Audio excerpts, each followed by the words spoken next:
kind of different from what they are. We talk these shit names are not normal.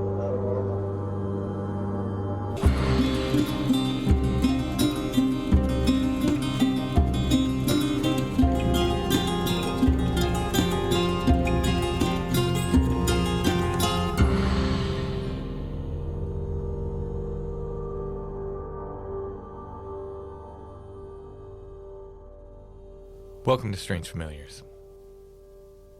How are you, Allison? I'm doing well, Tim. Are you sure? No. It was highly tentative, and now you're making me... Now you're second guessing? Yeah, now I'm second guessing it. I hear we have some experienced woodsmen on the show tonight. We do indeed. Tonight we're going to be hearing from Chad and Caleb again. This is the final part of their Pandemonium adventure, the Campfire Tales portion, where they were just sitting around the campfire and Caleb was telling some stories about some strange stuff he's experienced. Did anybody put anybody else's hand in water while they were sleeping? This is a question for those experienced woodsmen. I was not there. We're going to hear about a Bigfoot encounter from Caleb, or something that sounds like a Bigfoot encounter. Don't want to make assumptions. And an encounter with little people as well. Before we get to that, I would like to thank our patrons. That would be a nice thing to do. Thank you, patrons. Thank you for everything you do, because without you, there would be no Strange Familiars. If you like what we do, and you'd like to get more content, you can become a patron at Patreon. It's patreon.com/strangefamiliars. All of our patrons get commercial-free versions of the weekly episodes, plus they get 2 full extra episodes exclusive to our patrons every month. So you help us make the show, you get extra content. Everyone wins. Go to patreon.com/strangefamiliars. All right, let's go ahead and get to Caleb's stories from the campfire at Pandemonium.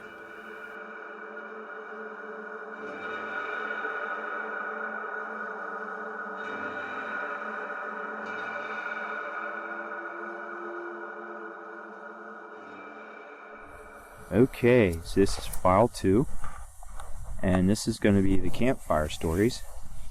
Me and Caleb Musgrave from Canadian Bushcraft, and it is almost 4 in the morning. Wow.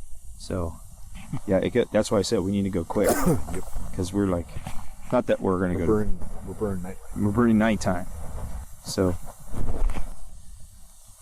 we're sitting here around the campfire. I don't know if you can hear the flames and the sizzling and all that. So, Caleb, me and you both have had some crazy experiences in our life. Yep. So why don't you relate, I'll let you start, relate one of your stories. Sure. With what has happened to you. So that's one of the ways that we first started to really connect was when I did our Halloween special, the first Halloween special for my podcast. Yes, and I love that one story that you related. With the axe? Yeah. Yeah, so I'm not going to relate it again in detail here. Simply to say that we had a axe that kept moving positions in my house when I was completely alone as a kid, and was basically stalking me through my house like some invisible axe wielding maniac. So if you want to hear the rest of that one, check out our podcast. Yes, and special. It's an excellent episode. Yeah, very much excellent. That one was wild, but that was like, I'm not sure what it is about being a teenager. But I think it's because we're still like kids, like you know this as well as the kids, because of how innocent they are, seem more open to a lot of things that are out there that we can't necessarily perceive as adults. And I think because as a teenager, you're kind of in that in-between place, that you can kind of see that in-between place better. So weird happened a lot when I was in high school and I was a teenager.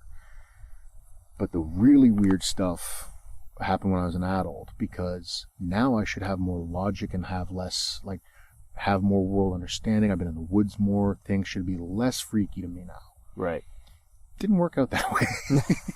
And as an aside, yep, that axe was a plum axe? Yes. And you will not touch or use plum axes to this day. Love them. Think they're the greatest axes in the world. I just don't want to chance it. And what was funny is, like, I have a plum Boy Scout axe. Yep. Or hatchet. And I'm like, hey man, look, and plum. And I went to hand it to you, and you're like, nope. Yep.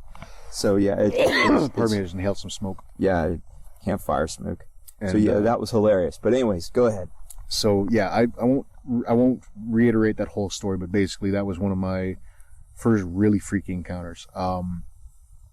I think the first one I'll talk about simply because we've talked a little bit about Bigfoot and cryptids and stuff over the last little while.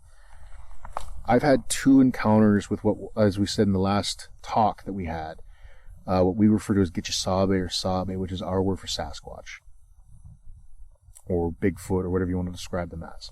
The one I won't talk about because it happened during ceremony, and I find ceremony very personal, and I don't want to take away the energy of those kind of healing moments. So I'm not going to describe that one, but there's one I will talk about. This happened in the summer of 2014 on June 21st, the summer solstice.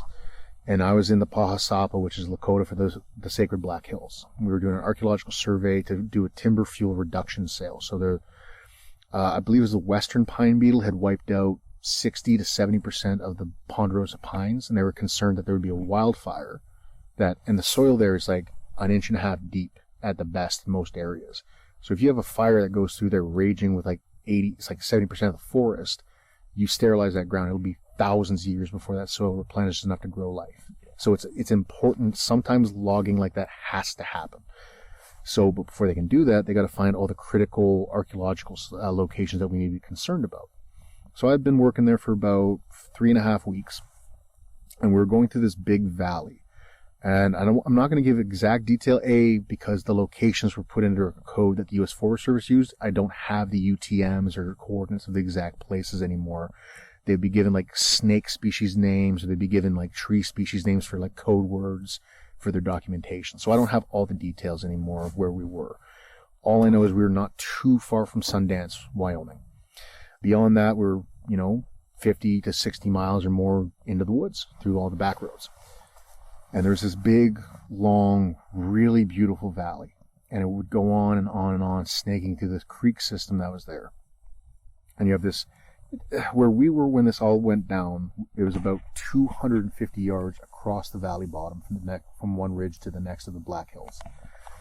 And I'd mentioned to Jim, my boss, hey, it's solstice. This is a very sacred day to my people. Around lunchtime, do you mind? I take my lunch break and go down to the creek and do pipe ceremony. And him and the other crew members were like, yeah, that's great. Would you be offended if we joined you? I'm like, no, our culture is an open culture. Come on and join me. And that was the plan for lunch. On our way from there, I did pipe ceremony. Everybody held tobacco. We shared the pipe, put the tobacco in the creek. From there, going back to the truck and starting to get back to work, Jim found a cook pit. This big roasting pit. Awesome. And I couldn't figure how the hell he saw it, because it was just ground to me. I've been here for 3 weeks and I still am just seeing dirt. I'm not seeing the details of how it had been a light dip in the ground. He's like, that's not natural. Pulled out a trowel and dug, and just charcoal. All in this pit. And charcoal doesn't go away. No. For thousands of years. Oh, forever. Yeah. It's there. It's practically elemental carbon at that point. Yeah, I mean, I find charcoal in Michelle all the time from where they did the charcoal burns. But go ahead. Yeah. So, but that's important to know, because this is from what we could tell, this was a roasting pit for making like biscuit root edible and stuff like that. It was like a cooking, big cooking pit that you would cover with sod and let the charcoal kind of cook it away. And while he's saying that, he looks over and sees a big cubish shaped piece of rock. And most of the rock there is pretty well worn, because just like here where we are, the Black Hills are pretty old mountains. They've slowly eroded, so everything's pretty smooth and rounded over. So to see a really squarish looking rock is kind of strange. So he flips it over. It's a freaking metate, like a mortar for a pestle to grind food in. It's like right on the surface of the ground, like right there. Like, this is amazing. While we're talking about this metate that he just found, the other crew member goes, do you guys hear? And then we heard this thing. The best way I can describe it is the sound of a howler monkey if they had the lungs of a grizzly bear. There's this like that went on for like a minute. I heard that noise. Yeah? On White Rocks. Okay. When I had my first encounter. So it's a howl growl. Yeah. It's the best way I can describe it. Now, see, when you started doing that, it sent shivers up my spine. Yeah. Because I know exactly what you're talking about. Just picture that with bigger echo, though. Oh. Like just booming. I know that echoes like the whole forest was shaking. Yeah. So we freak out. We're all standing there and we're like, okay. This is the first time I've heard this story, just so everybody knows. But go ahead. I don't talk about it much because it makes you sound like a crazy person. And like, no matter how much I try not to sound like, as much as I try not to worry about what people think, last thing I need is people being like, this guy that runs these courses is nuts. Don't go near him. He thinks Bigfoot's chasing him or something. So we're rattling through our brains and talking like, there's cattle out here. That could be a bull roar or something. Yeah. Yep. That's what I thought it was. No, it doesn't sound Where right. where I had mine. Yeah. So go ahead. Like there's elk out here and they do roar like red deer, but they don't sound like that. They're more like that squeaking, trumpeting sounds. Mm-hmm. Okay, it's not that. It ain't a wolf, and there's no wolves in the Black Hills, allegedly. There's no bear in the Black Hills, allegedly. And while we're saying this stuff out loud, a wrist-thick stick comes flying out of the other side of the valley from 250 yards away, flies out 50 yards out of the woods and drives itself into the bank of the creek. Like, just drives it and it's flying through the air like you're throwing an axe. That's not how a branch falls out of a tree. You okay? I thought I heard a noise. I mean, I did just roar like a... No. This was more higher pitch. Well, I mean, like, might be a response. We're in Pandemonium, just so people know. Yeah. Okay, this is like night 2. Yeah, and we're past the 335 Yeah, number. and that it's I'm been always... quiet. But go ahead, anyways. So this stick came out of the woods, hits into the mud 50 yards out of the woods. And it's like, do you remember the first movie Predator? Yes. When Arnold tried to throw a rock to distract it and do that like backtrack motion? My eyes are doing that without all the funky lights. Mm-hmm. I like trying to figure out where the trajectory was, and all I see is what looks like the back end of a moose walking away. But just 2 legs. Just big brown legs and an ass off into the ponderosas. Wow. And I go, did you guys see that? And Jim goes, I saw what looked like a big brown shape move away from us. And I was like, yep. And he goes, what do we... And just to clarify, we're in mountain lion country here, so I'm carrying a sidearm on me. Legally. I'm legally carrying a sidearm on me. He's got his AR-15 with him. Legally. Yep. And he starts to raise it, and I push it back down. And he goes, what are you doing? I'm like, we just put tobacco down and smoked a pipe on one of the most sacred days when the spirits are the most active. And we just had something respond. Also, that's a 223. I don't think it's... At best, you're going to piss it off. I don't want to do that. Yeah. Yeah. And Good he's like, that's fair. What do we do? I'm like, do you got any food in your bag? And he's like, I got a Cliff Bar. And the other dude's like, I got an apple. So I just break the apple in half, take the Cliff Bar, put Apples. them on... Alpha Yeah, Twitch. we're near Alpha Yeah, Twitch. yeah, it's so funny. Put them on top of this big ponderosa stump, and I take like half a bag, like a fistful of tobacco, and I put it right on top of the stump. I'm like, okay, do we go back to work? Oh, I completely forgot the other part. My mistake. After it roared, the reason we weren't looking the direction where the roar was up valley. We hear something responds back. But that's like a mile and a half up the creek. Yeah. It's like not right beside us, but we looked that way, and then the stick came flying out. Jeez. So I'm like, we got to kind of walk towards that roar that's up valley to get to the next job part. And Jim goes, do we really want to get closer to these things? I'm like, I don't know. I'm not sure how to respond to all this. This is not something that's usually in my wheelhouse. And then we look up and the sky's turning green. And we're in Wyoming. And when the skies turn green and you're out in areas like that, either big twister or a thunderstorm, Jim takes the initiative because he's the boss and says, let's call it for the day. Let's get back to town in case we have to get into a tornado shelter or something. Yeah. Okay, so we leave. No storm, no twister. The sky just had a really weird hue. So the next day we get back to work. And we drive by that stump. And I'm looking at it, but it's like, 15, 20 yards off the trail, so you can't see everything over there. And the grass is like 7 feet tall where we are. Crazy. So, like, you can't see everything. Even though we're up higher, you can't see the good vantage point of what's on the stump still. And I'm in the back looking like a kid watching a McDonald's drive by us when we're supposed to be looking for dinner. And Jim just quietly keeps driving and then says, you want to go look at that stupid stump, don't you? I'm like, yep. He's like, give me until 11 and then you can take your lunch break then. I'm like, okay, I'll work until 11. Very matter-of-fact man. Jim was old school. He was a Work great... comes first. Yeah, he was a great boss in a lot of ways. but he was also insane, which is what I loved about him. He's like my big brother. I love Jim to death. He knows how to corral me in when I need to, and I know how to corral him in when I need to. So he's like, work until 11, then you can take your lunch break early. Okay. So we go do our archaeological survey. 11 rolls around, he drives me back down that way. He goes, I'm not following you, and Wes ain't following you, the other dude that was with us. You go and take a look. Okay. Walk down to the stump. Food's gone. And the tobacco is scattered all over the stump and all over the grass and dragged away. And as I see where the tobacco kind of got scuffed off, I see not perfectly rectangular, but like heel toe width. 16 inches long, 7 inches wide, maybe 8 wide, and long strides. Thing is, it's all long grass. You can't see detail.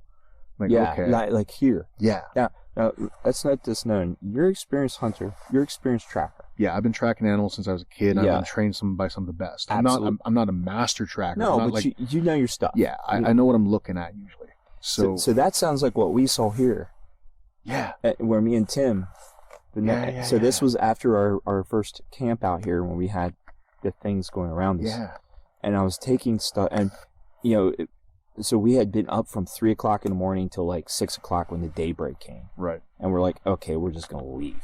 Yeah. We're exhausted at that point, and we were packing stuff up to the trucks, and it's a 30-yard distance, and we're taking stuff back up to the Forerunner. And that evening, like I told you before, I heard something come up through the creek bottom. And it was almost coming up like clockwise to you guys. Like yes, it was coming up we were looking over that way, which is cool. So now you get an idea. You're here, and you're actually hearing the story where it happened. Yeah, just so everyone's aware, I'm a huge fan of this podcast.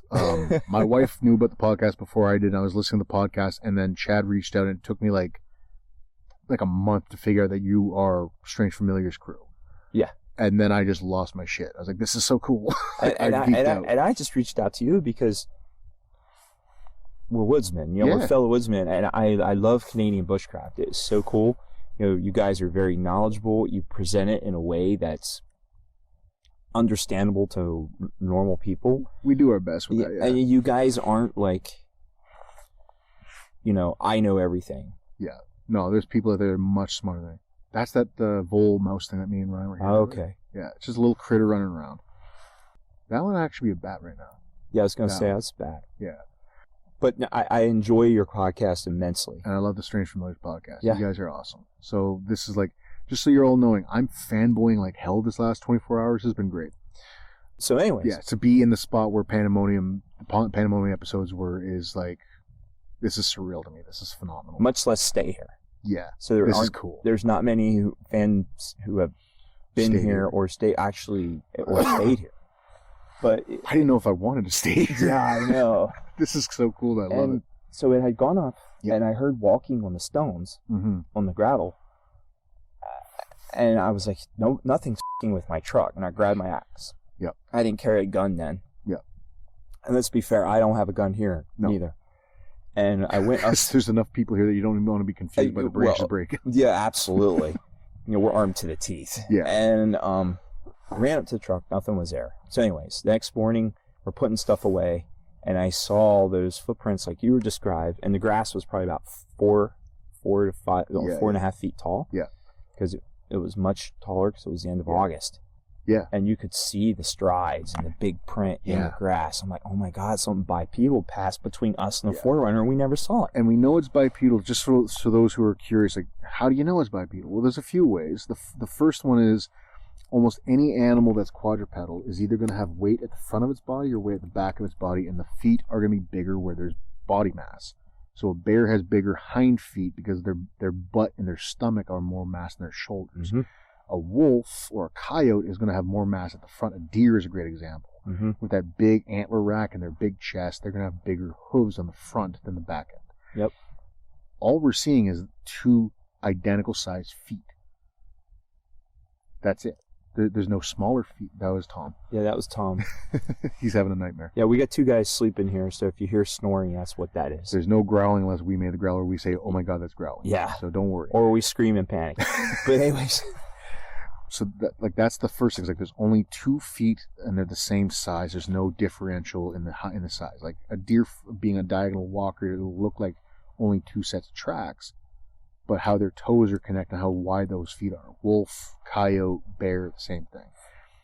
There's just 2 feet, 2 tracks, and they're the exact same size, and there's no evidence of a smaller track inside, like a what we call direct register versus indirect register. Right. Add the fact that how the stride or the gait of the animal is, it's a biped. Like just naturally how it is. There's going to be wider at the chest for a deer. Yeah, wider you at the hip. can't. There's no way a 4-legged creature can. Just put those 2 in. Yeah, the same size. Yeah, can't replicate it. It can't. No, even a bear cannot do that. And that's the only animal whose tracks I first went, that could be a bear, and that'd be just as surprising as what we're looking at right now.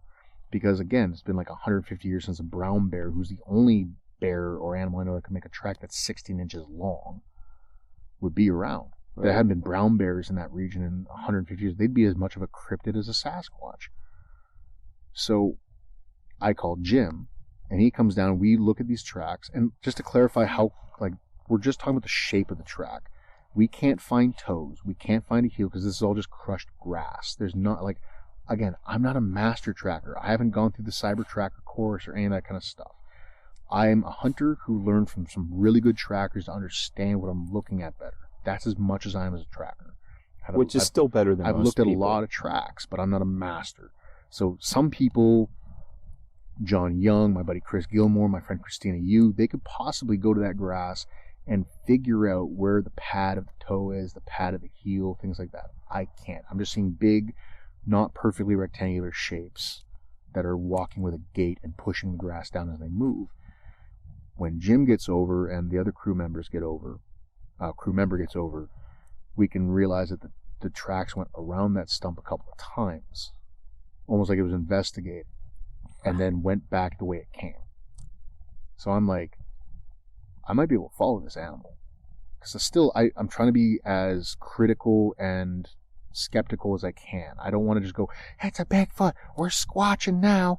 I don't want to lose myself. I want to cancel it all. I want to follow Occam's razor and all the logic I can and deduce it down to what it is. So I say to Jim, I want to track it. And he goes, okay, you're taking a radio. This one is it's the Garmin Rhinos. And by the way, you need to finish all your work before you do it. He gave me time off for this one because we found this in the first 5 minutes. That was cool. And he goes, I'm going to give you this Garmin. You got to take your Garmin Rhino because they're radio and GPS, so he could actually see where I'm going if I hit my marks and stuff. So if I do disappear, they can at least try to find me. We don't know these woods. This is the new job site. Yep.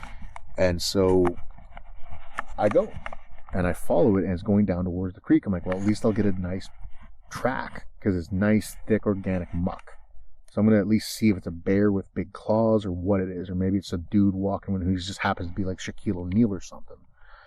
Get to the creek, and there's like, I don't know, 1.5 feet of mud on each side of the creek.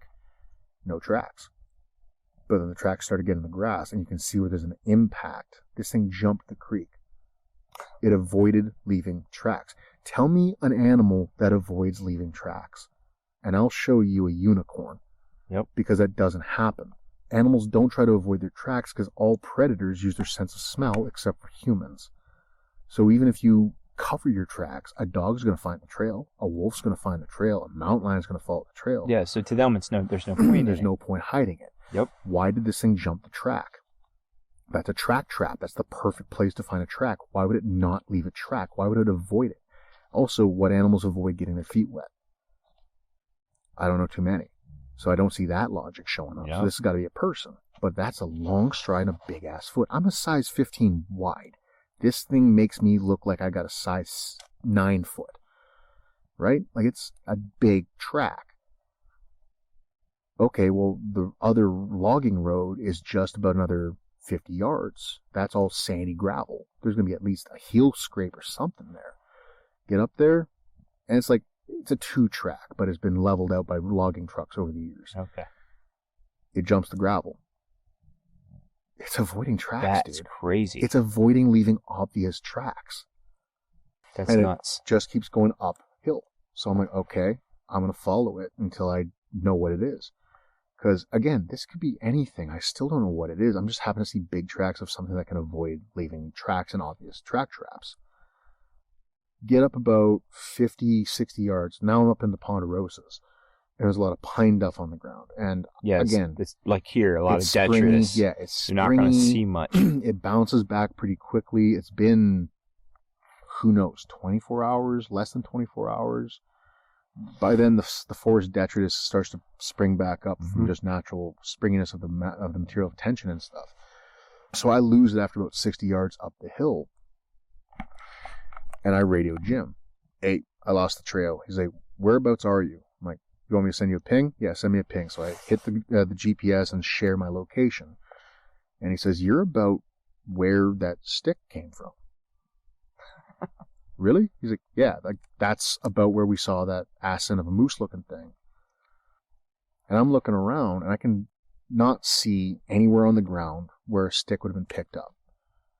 Now, again, this was a thrown stick that went flying out, not like in an arc, 50 yards out into the open. I'm 60 yards into the bush. So we're talking a 110-yard throw of a stick that's as thick as a baseball bat and almost as long as one. Yeah, that's pretty. I can't do that. And I throw axes for fun. Like, I can't throw a 110-yard throw with a stick. I know there's probably some people out there that can, but through forest and out into the open, I don't know.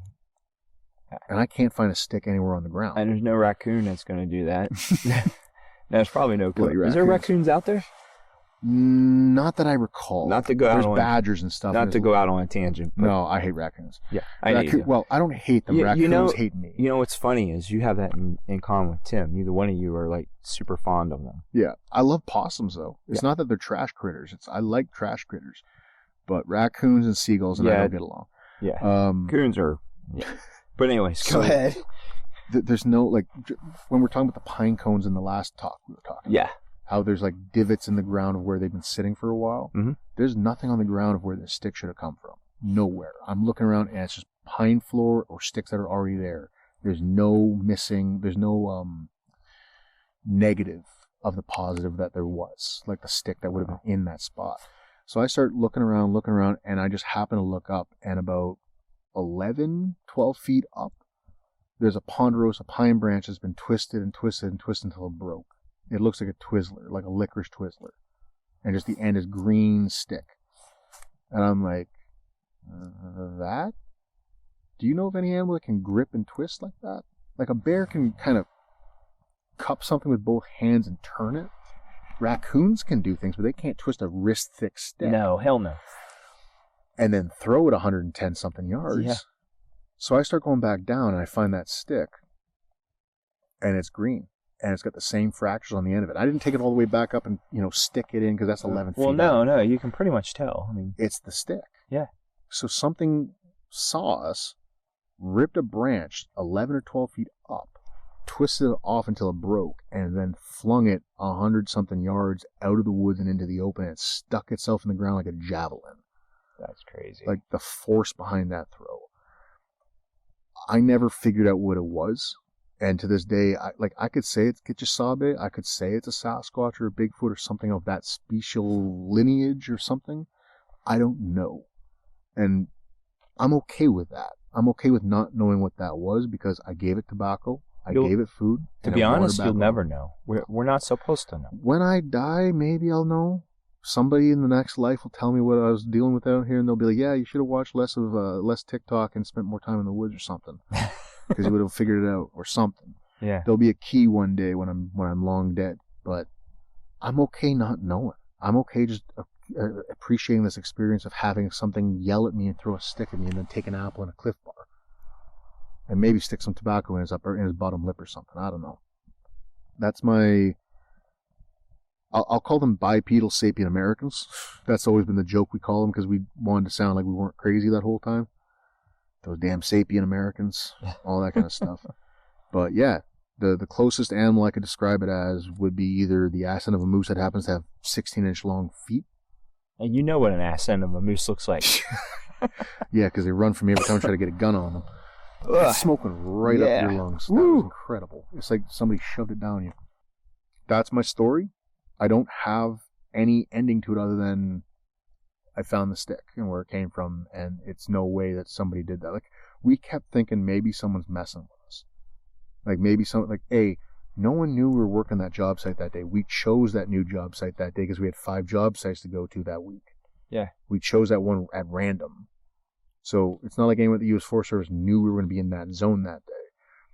Okay, maybe there was a local that happened to see us going in there and working on stuff and decided to try and give us a scare. Sure. There's only 2 roads in, and we can see both of them because one we're on and the one's right across the valley from us. So how do they get up and around to get up into those trees? And that's relatively open out there. Yeah. So, and then... I mean, that's way more open than even here. Yeah. The Ponderosa forests are like, it's old growth-ish. It's like 2nd generation sometimes, or even 4th generation. It's old forest, and it's open like this, but taller trees. So there's even less canopy to get in the way of your view. So... And how would they have broken a branch like that and thrown it 100-something yards? Yeah, they could have, had boards of wood on their feet with some ropes to help control and running real fast. But still, that's a lie. I mean, who would go through all that? Why? And why? How would they have known someone was going to be there that day to mess with? Yeah. Like, how? Yeah. And it's not like we weren't seeking this stuff. We were out doing an archaeological job. You're working. And then just happened to do paying respect to the spirits, and then this happened. I wouldn't say all hell broke loose, but like, I'll never forget this moment. It'll be in the back of my head every time I hear a weird noise in the woods. I'm thinking about, is that thing roaring like a howler monkey, and does it have the lungs capacity of a grizzly bear? No? Okay, that's just a screech owl. Never mind. That's crazy. And it's cool that there was more than one person. More than one person and more than one response. Yeah. And then a response. More than one thing. Yeah. So and when you were doing your ceremony, yeah, is that the proper terminology? Yeah, ceremony, ritual. I'm good. You weren't trying to call anything into being. No. You were just doing what you were giving thanks. You were giving thanks. You were doing what you were doing. You weren't trying to communicate with anything. You were just doing what is proper for you. We were thanking all the beings that had given us life, that had helped us continue life, and we were thanking Creator for giving us another day of life. And then we put tobacco in the water, finished smoking the pipe, and then went back to work. Yep. And found an archaeological site within like a minute.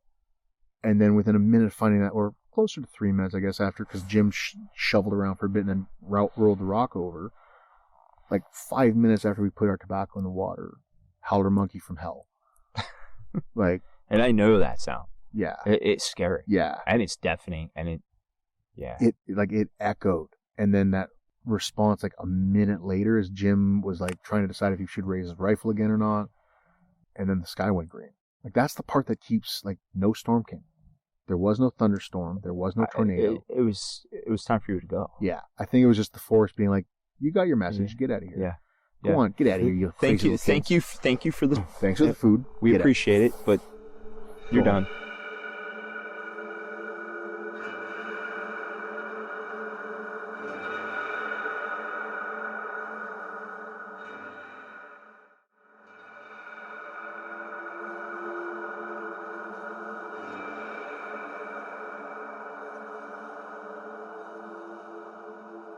Like, we had a few other strange encounters that summer working in that region, but nothing like that. Nothing like that. We had, I'm not going to say their name. It's a being that's very important in my culture that is very similar to what a lot of people refer to as like fairy folk. Our word I don't like to say because I then have to go put more candy out to So I was going to, not to interrupt you. So, in your culture, if you name it, if you say it, you're calling it. Yeah, it's the same thing as like we can't say a dead person's name after they die for about a year. That makes sense. Because you're calling them back. And names have power. Exactly. Yep. Names have power in multiple cultures. Yeah. So I'll call them the wee ones. Okay. I'll just call them the wee ones. And what happened was we're driving. We're now closer to Devil's Tower. We're over in the Hewlett, Wyoming area, and we're driving to the job site. Not to interrupt you, but last night did you name them? Did I what? Did you name them last night? No. When we were putting our tobacco down, I named the beings that are beneficial. and giving them thanks and asking them to watch over Because us. you had said, now we had a little bit of a talk last night. Yeah, and that's why I during put the some day. candy out just to make And sure. you had said, these are the beings that are, in your culture, there is no bad or good. Yeah, it's more like they're beneficial to us or they're not beneficial Or they to just us. don't give a rat's ass. Yeah. They don't care. There's beings that benefit human life, and there's beings that aren't really involved with our lives, Yeah. and they're the ones that it's like, how can I explain? You know that one uncle that's kind of gruff and doesn't really want to deal with your bullshit? Yeah. That's those other beings. Yeah. They're trying to do their things and you're interrupting it. They're And- going to give you a cuffing. Did you name them last night? No, not the ones I mentioned was begrudging in it or puckwadgy. Yeah, some people but say. you had said two that with the M word. Yeah, that's the M word we're talking about. I put candy out for them. But you mentioned them last night. And Yeah. the reason I'm asking you, Yeah. that's when we had our encounters. And that's why I put more candy out. Yeah, I know. Yeah. So these are the ones we're talking about. Yeah. So now you mentioned Kichisabe. Yeah. Did I pronounce that correctly? Yep, Kichisabe, they're both accurate. Are we? He's always around. Yeah. Like in So our, it's in our okay. traditions, It's he's okay. He's a Menadol. He's a Yep. good one. Yep. We look at it. So Menadol or Manitou are a lot of people, like, you read certain books and you hear the word Manitou, you're like, oh, these are the monsters of the Ojibwe. Manitou comes from, the best I understand, Menadol, which is describing beings who exist that benefit us. They're beneficial spiritual beings or spirit beings. So Nimki Beneshi, the thunderbird, he brings the rain. He brings the thunder and the lightning that helps agitate life to grow again in the spring. Mishuanabishu, the underwater panther, the one that lets the rivers flow and the water move and everything else. Gitchisabe takes care of the forest. Yep. That is not a bad being at all. No. That's the being we need to have No. around. So I'll always say their name with love and tenderness and appreciation and reverence because they're such a beneficial being. But just like a thunderbird, Ojibways love thunderbirds. Our symbol for the Anishinaabeg Nation is a thunderbird. How many people die from lightning strikes?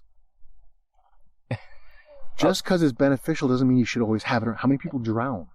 Yeah. Water is life, but water can kill your ass real Yeah. fast. And how many people have trees fall them in the middle of the night?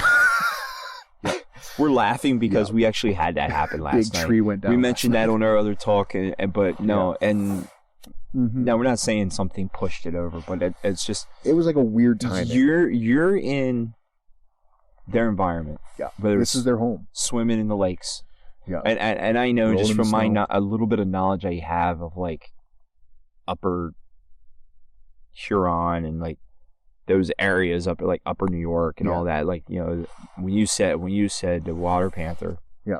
I knew what you were talking about Mhm. because it's like, you give stuff to them. You could Yeah. be swimming, you're dragged down. Yeah. You always give copper to underwater panthers. Yeah. Anytime you cross water or you're swimming in the water, take some copper with you, or at least put some tobacco in so the water. it's not about like You're playing fear. in their yard. you're in their house. Yeah. It's called Be a good guest. It's respect. We're always guests in their land. Like, Yeah. we belong to the land, but we don't necessarily belong everywhere. Yes. So we got to pay respect when we walk into somebody's house. Be a good guest, and let them be a good And host. there is such thing as being a good guest. Yeah. It's Our experience last night, we were trying not to be interruptive. exactly. We just wanted to observe what was going on and be friendly neighbors. And when without we getting in the way. leave, we'll say thank you appropriately. Mhm.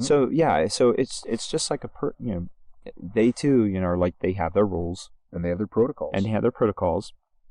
And then there's the other ones that we will refer to as Mujadol. And that doesn't mean bad spirits. People get that really misconstrued. Good Yeah. spirit versus Not bad everything is black and white. No. There's a Mujadol- lot of gray in this world. spirit. Mujadol, yeah, just like those things we saw last night. Yeah. Mujadol to us just means like they're not beneficial to us and they're a little bit more dangerous. So we just don't try to encourage their presence around us by naming them too much. And the wee ones aren't necessarily Mujadol, but they sure can mess your day up. Yeah. They're the ones that steal shit. So, like, for example, I had to come to Pennsylvania from Canada. I have my J Treaty card, my status card. I have my wallet with all my other ID, my bank card to be able to buy things on here Yeah. and pick up gas. I'm covering the cost so that Ryan doesn't have to include the whole cost. All that kind of stuff. The night before we leave, I can't find my wallet, and all I can find is my passport. And I put like handfuls of candy at the tree at my house. Like, just give me my damn wallet back. Because that's what they do. They hold your shit ransom until you give them candy. Because they're like little spoiled kids. Not trying to offend them, but that's their personality with what they do. So they're tricksters. Yeah, they're tricksters. They're not evil, but they're going to mess your day up. Because I recently had a conversation with two friends of mine from 6 Degrees of John Keel. Okay. And Morgana has what they call goblins. Okay. And it's the same thing. Yeah. And not too far off. No, and it to me, it's just different names for the same thing, whatever it is. Now, there are regional differences, Totally. But it's just funny how they act. Yeah. So it's like very similar to like traditional fairy lore from Europe. So what was going on was in the Black Hills, there's a lot of different flora. Some of it's similar to what I have at home, but not everything. There's one plant that grows really, really prevalent out there, and that's bearberry. One of the names for bearberry is kinnikinnick. Is that a cluster berry, like a raspberry? No, they almost look like the tea-berry fruit. Okay. But they're really mealy. So they're low creeping vines. So they're basically a dry. They're related to manzanita. Okay. So if you can think of manzanita, they're very similar in fruit, but they don't have the same taste. They're very mealy, almost like a non-sweet, non-tart apple in texture. Gotcha. But very, very small. Okay. Bears love them, hence the name bearberry. But they eat the whole plant, not just the fruit. We use the leaves in smoking mixture for smoking. And before tobacco was traded into the North Territory, bearberry leaf would be mixed with the inner bark of what's called red osier dogwood, also known as red willow. And those would be mixed together, dried, and smoked in a pipe. And that's what we'd use in sweat lodge ceremonies and our prayer ceremonies, or just to smoke, because smoking is fun. Don't smoke, kids. So I'm finding all this bearberry everywhere. I cannot find red willow to save my life. We literally would cover like about 100 miles a week in our job. Couldn't find this stuff. Went all over the Black Hills, couldn't find this stuff. Then we're going along a creek from Hewlett, Wyoming into the Black Hills. And there's this big sandy parking lot that somebody's built. I'm not sure if the U.S. Forest Service had built it or it was just naturally occurring. They just kind of shored up the edges or something. I don't know. But usually when we drove by, there'd be an RV there from somebody camping out on the state lands in the forest. This one day, there was no vehicles in the way, and I was able to look down right at the creek, and I yelled at Jim, "Dude, there's red willow. Red osier dogwood." And he's like, "Well, we don't have to start for another 40 minutes. Do you want to go down and take a look at it?" I'm like, "Hell yeah." I love this guy is like paying attention to time. he's professional. As crazy as Jim is, he's professional. It's cool. It's cool. It's not mocking. We were one of the hardest working crews that worked at... Apparently, we found like 6 times the amount of archaeological sites than anybody else ever found during the highest rainfall and highest plant growth of any of the last 15 years. Which makes things hard. Yeah. You can't see... Because, again, the soils are very shallow. So overgrowth sucks. And most of the archaeology there is pedestrian survey. You're looking at surface finds because there's not much soil. Yeah. So if you have a bunch of grass growing up 7 feet tall, you're not going to see the shit. We found 6 times the amount of artifacts because we were out there so much working. We did a 65-day work job where we never took a day off because we just liked our job. We wouldn't stop. I would love that. That We're would basically be being paid to hike and look for cool things. So, yeah, that's what we do here. Yeah. For the podcast. So but go ahead. Jim's like, "Okay, we'll pull in. You go down and pick some red willow to finish this kinnikinnick mix you want to make so badly." And I go down, and Jim kind of follows along because he's fascinated by this stuff because he's a buddy of mine. We're all in the bushcraft, and the other crew members come along with us, and we go down, and I start picking red willow and peeling the outer bark off and scraping up the inner bark. And then I started noticing that the silver sage has been picked. So silver sage is part of Artemisia family, related to wormwood and mugwort and stuff like that. And it's an aromatic plant that we use for smudging. And it's very close to white sage and buffalo sage, but not the same species, but used in the same way. And the way you pick silver sage usually is you bring a knife with you, a pair of loppers or shears, and you snip it off down near the root, and you make a smudge stick with all these twigs. This wasn't picked that way. It was picked from about 3 inches from the top all the way down, leaving leaves at the top. So it's like someone went along and picked just a few leaves off each plant of all the silver sage within like eyesight. I've never seen anybody pick sage like that. They usually pick it right off the top, or they cut the whole plant. Yeah, a person would be lazy. So why are you picking that low down? And there's a lot of red willow here, and we've never seen red willow in the whole forest. That's crazy. This is a cool spot. Like something weird is going on here. And there's no real tracks down where we're on the bank of the creek. We're not in the water, so there's not a lot of mud. And again, we're in the pine forests. So we start walking back up. And there's been stories, messages sent to us by the U.S. Forest Service in the past, like, just keep an eye out. There's some people that live out here that aren't, property owners. They're kind of dangerous survivalist dudes that sometimes rob people and stuff. They have weapons and shit. So you may want to keep your eye out once in a while. If you come across what looks like a camp, you may want to back out. There's bandits in these woods. Pretty much. Outlaws. We are in the Wild West. We are in Wyoming. Yeah.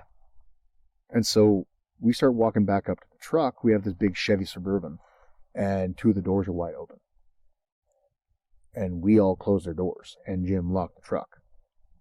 So Jim's now worried someone's trying to ambush. We're out in the open, like the truck's in this massive parking lot, but somebody might be waiting in the truck to go. You're not in a good position. We don't know what's going on here. So Jim maneuvers himself in a position with the windshield, and he's got his AR because he always has his damn AR on him, which I don't fault him for it because we had a lot of mountain lion encounters over there. Yeah, it's a different world out there. Yeah. And I stayed closer to the passenger seat, and Wes, one of the other crew members, kind of did a perimeter walk, just looking inside. He can't see anybody. So we walk closer, and we keep back. I want to see, because it's sand, right? I want to see if I can see any tracks of who did this, if they came and left, or they are still here. I walk up and I stop in my tracks. No pun intended. Because there's no boot tracks going to our truck and coming out. Just our tracks leaving and footprints with human toes and human heel that are 3 inches long at max. And I walk up to the truck. I'm shaking right now remembering this moment. I walk up. Isn't it crazy how these experiences change us? Yeah. Or affect us? But go ahead. I walk up to the passenger seat, and there's that little arm rest dashboard thing between the seats. Yeah. I can't remember the terms, not the console, but anyways. I know what you're talking about. Yeah. I walk up, and Jim had bought himself a bunch of gummy bears for lunch later. The bag is ripped in half, and half the gummy bears are gone. And so we just took the rest of the gummy bears, walked over to a little white birch tree, and poured it out, and put some tobacco beside it, and just left. We got what we needed from the forest. That was the best move. They let us go to their little sacred spot where they pick their medicine and grow the red willow. And they just took some candy, and that's all that happened. They didn't exchange with us. We took their shit, they took some of our shit. And so we just went on our way. Fair's fair. It was fair, you know? It was a weird day. That is crazy. Like, awesome. Crazy, you know? And just because I didn't want, this stuff's personal, and the Mandawak, the spirits, because we look at those beings as spirits. Any being that's not tangibly, physically like us, we look at them as spirit beings. Even bears, we look at to a degree as a spirit being because they're dead for half the year in our teaching when they're hibernating. Yeah. Well, we had this conversation earlier, and to me, everything's alive. Yeah, it's animate, it's existent, but to me, when the spirits reveal themselves with tracks, that's not necessarily for everybody to see. You know, they showed that to you. Yes. So what I did when we were leaving is, as I came back from that birch tree, I dragged a stick behind me and knocked out all their tracks, just to give a courtesy to them so they don't get bothered. And you weren't trying to hide anything. No, I just didn't want people You weren't to bug them. like the story where people see tracks and rangers come and say, I don't know if it's true or not, but people say U.S. Forest Rangers will come out and be like, oh, and they'll wipe out the tracks. You didn't see anything here. No, that wasn't what I was trying to do. No, I just wanted to not at all. I'll tell people, these beings were in the Black Hills. I just don't want people finding where their little sacred grove of red willow and where they pick their sage is. That's their sacred space. Well, that's their home. So I want to give them some privacy. If you see one running across the road, by all means, I'm not going to tell you didn't see it. But I'm not going to help you go and harass them, you know? Right. So I just want to give them their privacy. And that's the same thing we do. Yeah. So when we have, Site 7, we use, the code words for stuff. Yeah. Site 7, other places that are, in or near private land. Yeah. We're, trying to be respectful. Respectful, to the humans that live there. Let alone the beings. Let alone the beings. And, I mean, places like this, this is a state forest. Mm-hmm. We say, come visit it. Yeah. But we And- also say, go and ahead. people have, like, this is a known location. This is a known site. Exactly. Very known. You So- saw that. Oh, God, the amount of stuff left up there. I was getting to that. Yeah. And we always say, when you're here, respect this place. Yeah.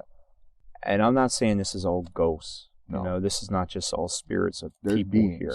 There's things here that aren't, and that never were human. And that's And- okay. And that's okay. Yeah. And this is their home. But leaving... Yeah. To me, offering should be something that is either permanent because it's of the landscape. Like, let's say you carve a rock of soapstone or pipestone and you want to leave an offering of that. I'm not against that. No. And if you want to bring like a carving or like a little spoon or cup you carved, that's going to be part of the land again soon. Plastic should be left at home. Yeah. Like, I'm just going to say it that way. Plastic should be left at home. If you're bringing offerings and you have to bring it in plastic, take the plastic back with you. Yep. Like, this might be a leave no trace rant, but there's a reason. No, to leave it's no not. trace. It's not a leave no trace rant, because we say this all the time. Yeah. And it's you're trying to be respectful to this place's home. You wouldn't want somebody showing up in your house Throwing and away the garbage around. well, not even garbage, but like, you know, oh, this is a sacred place, and they start throwing, and then this person puts on, and the next person brings plastic stuff, Yeah. and you get this pile of stuff. It's the same thing as up in the North Country where everybody starts peeling the birch bark off the trees near the campsites. Yeah. Like, why'd you have to do that? Yeah. You didn't need to do that. It just, and if you do, take a little bit. Well, you know? find it on the ground. Exactly.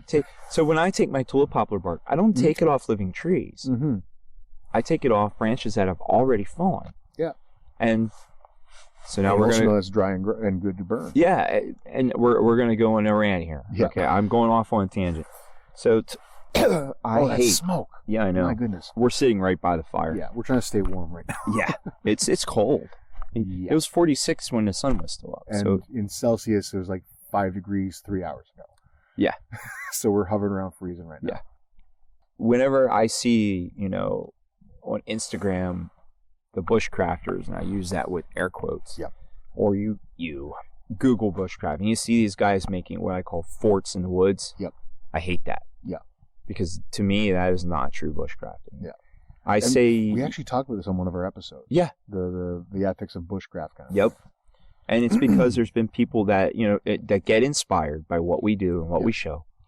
And that's great. That's awesome. Nothing wrong with that. But don't go to public lands. If you want to do it on your private land, By all means. have at it. It's your yours. land. Go ahead. Yep. But, you know, still be aware of the things that might be there. Yep. And have at it. But you go to public land, you're cutting down green trees to build these forts in the woods. Yep. Or even if you're using the debris shelter, when you're done with it, tear it apart. Put it back to the land. Yeah. We've actually had, we found a debris hut, a A-frame style debris hut that somebody left up. Mm-hmm. Came by, saw it fallen down, went over. There was a raccoon crushed by the ridgepole and finally collapsed. Like, you're harming wildlife. That's sad. And I know. Picture if that was a kid Yeah. playing in the woods with their parents. And little kids see these forts and, they go crawl to them. in. And they crawl in. Take them down. Just take them down when you're done. People are like, well, I want to practice my bushcraft. You know what the best way to practice your bushcraft is? Repetitively have to rebuild. Yeah. You're or gonna get better at building carry shelter the more a you build it. freaking tarp with you. Sure. You know, that's the most effective thing to do is Yep. carry a tarp. You know, low impact on the land. Mm-hmm. You know, my philosophy is, you know, we don't live off the land, we live with it. Yep. That's what I say. You know. Yeah. When Nishnabik go out in the bush, we refer to it like we're going on the land, out on the land. We're not going to live off the land. We're out on the land. We're part of this. King is one of the ways to say that, on the land, or actively being in the land. Yeah. When we walk, Bamase is the word for that. And Bamase is talking about moving in a linear fashion forward while interacting with everything at the same time. Yeah. Everything interacts with you. So, like, this is going to go like Paul Stamets direction with fungi and stuff, but like there's a belief, like the nervous system of the forest being the mycorrhizae systems, the mycological fungi in the forest floor. It's so sensitive that you take 2 steps off the beaten path, a mosquito 2 kilometers away, almost a mile away, will know within 15 seconds. You can that use you're there. kilometers. It's okay. Then people will just have to look it up. It's all right. Time to learn, folks. Yeah, time to Google's learn. your friend. A mosquito 2 kilometers away is aware of your presence because you stepped on that mushroom. You stepped on that mycorrhizae system. Like, that's how interconnected this landscape is. Oh, yeah. And so it's interconnected to us, or it's interconnected to these rocks, to these plants, to these animals, and those beings. They are always aware of your presence, even if you don't think that they can see you, because you're stepping. It's like, think of it this way. You know every groan and creak in your house when someone's walking around, right? You know if your kid is trying to sneak down those stairs. Exactly. It's what they're feeling with us right now, because we're here. They know we're walking around. They know that we're stomping around, cutting up some firewood and doing our thing, and sitting with a weird fuzzy thing in between us talking to it. And so when these beings are around, whatever these beings may be, they're just another aspect of the landscape that we just can't fully comprehend, because we are, as I said earlier, privately, Shawana Mishnan. The word Shawana Mishnan is kind of describing us as like these pitiful, not fully perfect beings. Yep. We aren't meant to be perfect. We're meant to be not always understanding everything. And it's okay to have that, because it brings more magic into our lives. To have a life like that. If you knew everything, do you think about how bored you'd be? Oh, it'd be like somebody who has too much money. Yeah. And, you know, their biggest fear is, I've always seen that, you see that, you know, they're more worried about losing that money. And then they can do whatever they want, and then just, you become jaded. Yeah. And life loses its magic. 100%. And that's one reason why I do this, is because... To never be rich. I'm not rich. I'm never going to be rich. We're not going to be rich. At least I won't be. I won't be. Yeah. You know, we do this because we enjoy it. Mm-hmm. We do this because, and when I say we, I mean, I'm not just talking like the paranormal thing. I'm also talking, you know, our lifestyle. We do this because we love it. Mm-hmm. It feels right. It feels whole. You know, we're where we should be. Mm-hmm. And, you know, that's why we do it, you know. And it's beautiful. It's beautiful. It's awesome. That's all it has to be. You know, and I don't want to know everything. Totally. You know, I always tell everybody whenever I show things or teach things or I talk, you know, whatever I talk about, I don't know everything. Yep. I want to learn something new every day. That's my goal. 100%. Is to grow as an individual, learn something. I love that spark when I learn something new. Mm-hmm. You know, when I come out to areas like that and something cool happens, I'm like, cool, I learned something new. Or when I came here and I did the research for this place, you know, the history. Yeah. And I love that. You know, that spark of learning is just awesome. To me, that's a great 100%. reward. That's such a great reward. Totally. So I'm going to go back. Yeah. A little bit, rewind. Yeah. And we're talking about, you know, we leave stuff that is appropriate for the land that will return to the land. Yeah. When you go to these places, do that. So we came to Pandemonium here, Mm-hmm. and you saw the allegedly legendary, whatever you want to call it, the resting place of the little girl, that's supposed. Yeah. Depending on which legend you believe or don't believe or know, Mm-hmm. it could be either a little girl who was of color, Yeah. or it could be I keep hearing movement out there. I never know if it's Tom just shifting. Well, I heard movement over here earlier. That's why I heard stuff here for a while. Like, yeah, that's we're why pointing north of that's us. why We're I pointing put, uphill. That's why I put my light up there, because I thought I Yeah. heard something coming down into the camp. I did too, And but I couldn't see. we're going to go for a walk here Oh, soon. yeah. As Before soon as we're the done recording, we're Yeah. going for a walk. But we came here, and there's just like plastic everywhere. Okay. Yeah. And I'm like tempted like to just clear it all out before we leave. And I know people are like, don't do that. They put that off. Yeah. Leave stuff that's Goes going to back to the return. land or belongs there. Yeah. A little bit of tobacco. Yeah. A little bit of, you know, we got to leave toys for the little girl. Well, then leave like a wooden toy. Learn how to make a cattail doll. Exactly. Learn how to make a corn husk doll, or learn how to make those little twig deer and stuff. Yeah, it doesn't have to be. I saw they were leaving offerings of bottled water. Pour the water onto the rock. That's what we do. You don't have to leave the bottle there. I share water everywhere I go. Yeah. When I stop, me and Tim, if we're out hiking, Totally. and even if it's a day hike and we stop for lunch, I share a little bit of my water. Yeah. I share a small bit of my food. I toss it way out. Yep. When we're camping, you see me share water here. Mm-hmm. You know, when we leave, I'll share water. I will thank this place because I respect this place immensely. Yeah. And I have a strong connection with this place. You know, it's been up and not that I'm not saying I'm special. I'm just like, I've been here enough times. This You place, have a relationship. I have a relationship with it, and I want to maintain that. Yeah. a healthy relationship. Exactly. A beneficial relationship. And, I thank this place for everything it's given me. The experiences. Do you hear that thing echo back there? That's Tom snoring. No. Way back there. I know. I keep hearing like a call. I go, whoa. Yeah, it was like an way echoing out. call. I don't know what that I'm was. hoping the recorder is picking that up. I know we're It talking. might be. We'll see. There was a thwack back there. Yeah.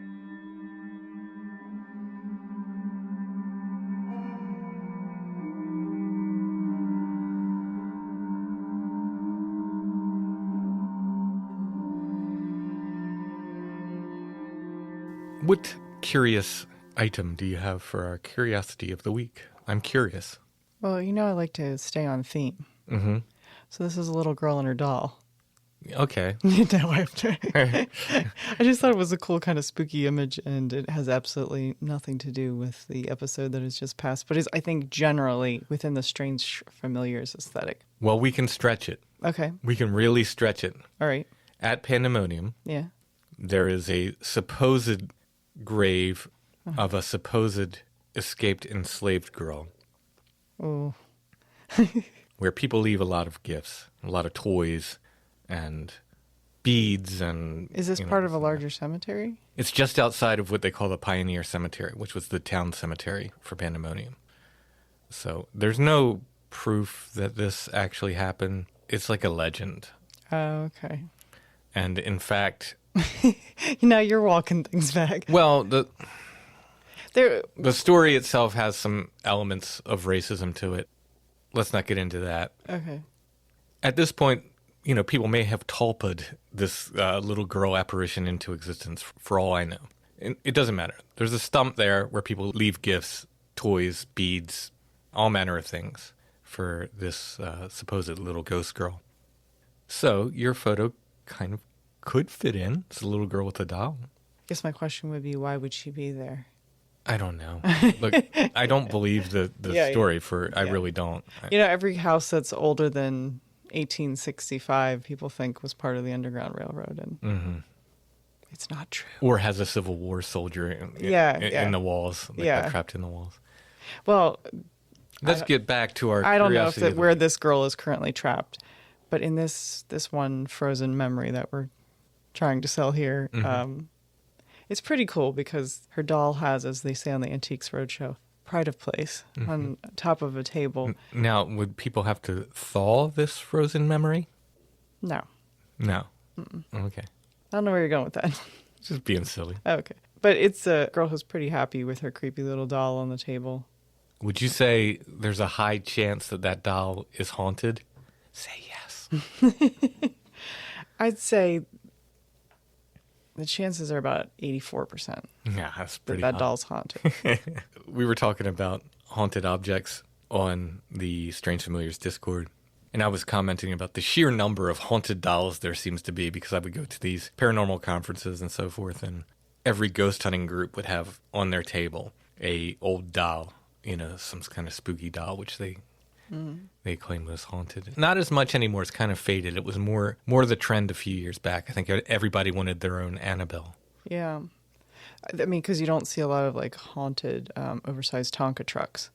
No. There isn't really like a gendered equivalent. But maybe you just tulpa'd those into existence. Haunted Tonka trucks. The haunted Tonka truck. Yeah. Back to the curiosity of the week, Allison. You are a rambler. It's definitely This not me. is later than a cabinet card. Yeah, it's probably 1902. yeah, it could be even maybe a little later than that. And I just noticed right now that it comes from Plymouth Meeting, Pennsylvania, which is right outside of Philly. I used to go there as a kid. There's a big mall there. Not as big as the one really near it, King of Prussia, but it's close to it. Well, spooky doll, photo of the week. I'll put an image of this in the show notes. If you click on that image, it'll take you to our Etsy shop where you can purchase this and other curiosities of the week. While you're at Etsy, check out our other stuff. My books, artwork, some of my music is there, Strange Familiars t-shirts, and more. Supporting us on Etsy helps support the show as well. Chad has a shop there, Ruck Rabbit Outdoors, and I want to thank Chad for interviewing Caleb. Sad I couldn't have been there at Pandemonium, but at least Chad got the stories. What else is new, Allison? I'm working on a show which I'm hoping to get done for next week. Oh, yeah. Think Green Acres meets Grey Gardens. With a murdery twist. Yeah, with a Southern Gothic twist. Yeah, I'm excited. All right, that's it for this week. We'll be back soon with more Strange Familiars.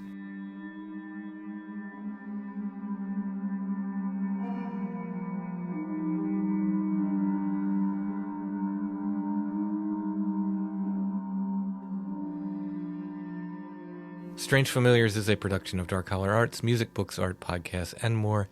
Intro and background music is by Stone Breath. If you want to hear more or purchase music, you can go to stonebreath.bandcamp.com. We're on Facebook, facebook.com/strangefamiliars. The Strange Familiars Gathering group is there, where you can discuss strange things. Not Stranger Things. We've actually banned that. You're not allowed to discuss Stranger Things. Just kidding. If you want to discuss Stranger Things, you do that. We have Instagram as well. Wow, you signed up for a free service. Yeah. And we can find us there at Strange Familiars. That's one word. There's no underscore, no space. No wacky backwards E's or Just anything. Strange Familiars. Mm-hmm. And you can find us on the web at 3dubs.strangefamiliars.com.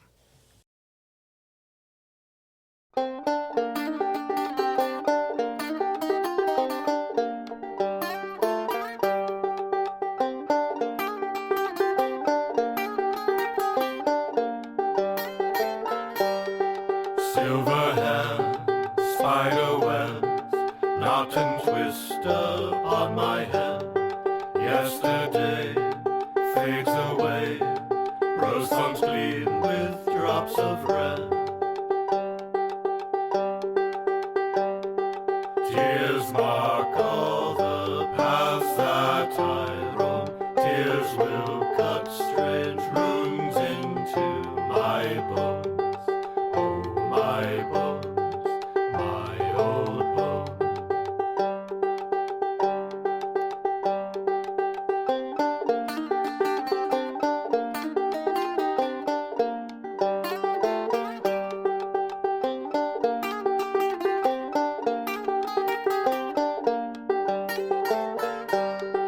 Mirror crack, rippled lane, etched new lines upon my face.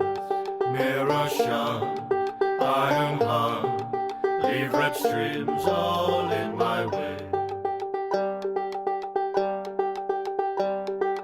Tears mark all the paths that I roam. Tears will cut strange runes into my bones. Oh, my bones, my old bones.